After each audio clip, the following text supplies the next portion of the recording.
internet Lairou Bilane international maa ngi leen nuyu leen naan dal nag jàmm. train express régional faat na bakkan li ab xibaar la bu tukkee ci suñu confrère nekkee ci rajo Futurs Médias RFM ñi nga xamante ne nag ñoom ñoo joxe xibaar bi ñu mel daal di xamal ne rek train express régional ñu gën kaa xam ci TER dafa am benn bakkan bu mu faat ci diggante Kër Massar ak Kër Mbaye Fall ba tax na nag jamono ji ñu toll ni dem bi ak dëkk bi daal dafay takk dem bi pour le moment nag ndax li nga xamante ne nag moom moo di circulation bi moom moo fa daal di perturbé ginnaaw bi TER bi daal di faate bakkan foofee ci diggante Kër Mbaye Fall ak fi nga xamante ne nag moom moo di Kër Massar pour le moment nag xamuñu ci yan anam la ki nga xamante ne nag moom moo daal di faatu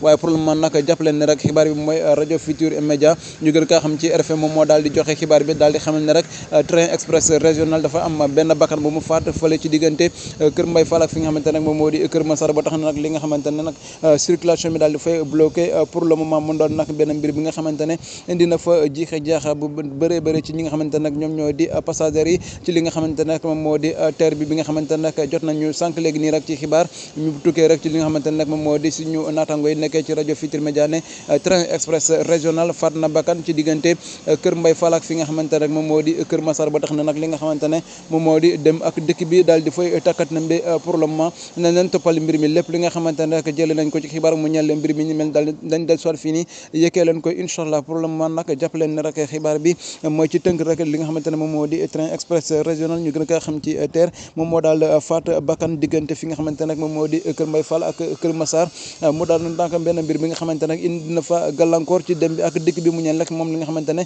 moom moo di train express régional mu doon nag benn mbir bi nga xamante ne nag ñu bëri ñu ngi doon alerté ci par rapport ak li nga xamante ne nag moom moo di précaution ñu war a jël saa yu train bi daal di jàll wala saa yu train bi taxawee dafa am ñi nga xamante ne nag dañuy daal di ñëw foofee di leen di sensibiliser ñi par rapport ak li nga xamante ne nag moom la ñu war a moytu ci li nga xamante ne nag moom moo di train bi ndaxte li nga xamante ne moom moo di TER bi courant moo koy dawal donc am na ay dispositions yi nga xamante ne nag war nañu kaa daal